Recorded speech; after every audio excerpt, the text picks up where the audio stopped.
Okay, let's talk about roots or zeros or x-intercepts. Sometimes we get what we refer to as repeated or multiple zeros at f of x. All right, so we want to talk about the multiplicity of zeros. Basically, what we mean is the exponent that our factor is going to be raised to can give you the multiplicity. So as we have it defined here, if x minus r raised to the m is a factor, but x minus r raised to the m plus 1 is not a factor, then m is going to be the multiplicity. Don't get hung up on that. All right, remember zeros or x-intercepts, these mean the same thing. So when we're taking a look at what these would look like on a graph, we either have an even multiplicity, even multiplicities, even power, and all of these touch. Or we could have a odd multiplicity, and these are going to be crossing. All right, our exponent could be either even or odd. So let's take a look at what this looks like. All right, on the left-hand side, let's say we have an even multiplicity. So remember, root or zero or an x-intercepts, just point on the x-axis. Then what happens is, let's say we approach it from underneath. Okay, if you're getting closer to this from underneath, you get there, and if we say it touches, that means it comes back the same direction and stays on the same side of the x-axis. Now, if we were approaching from up above, come down here, get to the x-intercept, and then you come back the same direction and stay on the same side of the x-axis. This is different than if we had an odd multiplicity. Say we had an x-intercept or zero or root. If we approach from down below, you get to it, and then you're going to cross over the x-axis. Or we could come from up above, you get to it, and then you cross the x-axis to go to the other side. That's all we mean by touch on the left-hand side or cross on the right-hand side. So let's see if we can start with polynomial, pick out the zeros, their multiplicities, and then say whether they're in touch or cross. So first, let's take a look at this nice factored polynomial. We have 5 multiplied by x minus 2, x plus 3 squared, x minus 1/2 to the 4th power. Now to pick out the zeros, you go kind of factor by factor. The 5 is not going to produce a 0 because it doesn't have an x with it. X minus 2, we're going to get a 0 here at positive 2. Because if I plugged a 2 in for this x, 2 minus 2 makes 0. On the next factor, we have negative 3 plus 3 would make 0. So negative 3 is the second 0.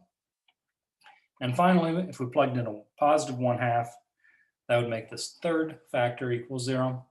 Next up, they're multiplicities. Multiplicities occur based on the exponents, remember, of the factors. So x minus 2 is raised to the 1st power. We'd say it has a multiplicity of 1. X plus 3, where we got this 0 from, has a multiplicity of 2. And x minus 1/2 is raised to the 4th power, so we say it has a multiplicity of 4. Just kind of making rows and columns going across here. All right, finally, touch or cross. Touch or cross is based on these multiplicities being either even or odd. Evens touch, so we touch at the 0 at negative 3, and we touch at the 0 at 1/2, but odds cross. So 1 is odd, so we're going to say at the 0 that occurs at 2, it's going to cross. All right, so remember, evens touch and odds cross. Later, we're going to put this all together and get really nice graphs with polynomial functions. But for now, we're just identifying the information and where it's coming from.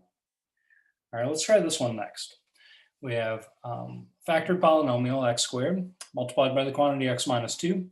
Well, here we have an x, so that's going to produce a 0 at 0. And then at x minus 2, again, that's going to be positive 2 will be the 0, or x-intercept or root. Their multiplicities this time are based on the exponents. Notice we have an x raised to the 2nd power, so multiplicity of 2 there. And then this factor, where we got the 2 from, it is raised to the 1st power, so multiplicity of 1.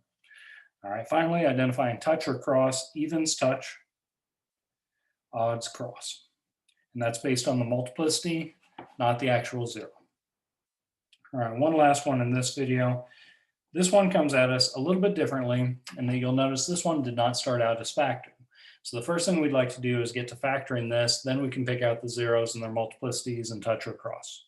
So first thing I notice on this as I'm thinking about factoring is these all have x's. That means we have a common factor of x. So let's remove that.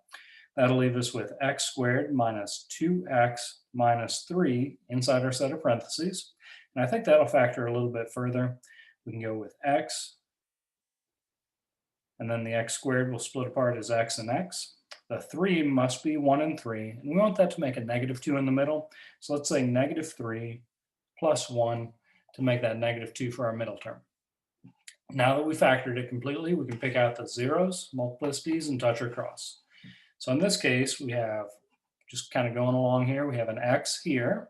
If we plugged in a 0 for that x, it would make that factor equal 0. And since everything's multiplied together, 0 times everything else will make that 0 as well. For this factor, if we plugged in a -1, makes this factor 0. And finally, the last x here, if we plugged in a +3, it would make this factor equal 0 and the rest of it as well.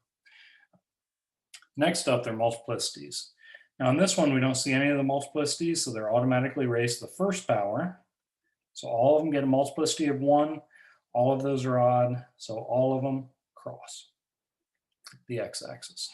All right, hope this helps out as you're learning about connecting together factors, zeros and their multiplicities, as well as touch or cross. This pays off big time when we're learning about how to graph these polynomial functions. You really just need to know where to look. Usually it's not too bad as far as the math goes, doing some factoring along the way sometimes, but you really have to know where to look to get this information. It tells us a whole lot about these polynomial functions graphs. All right, good luck.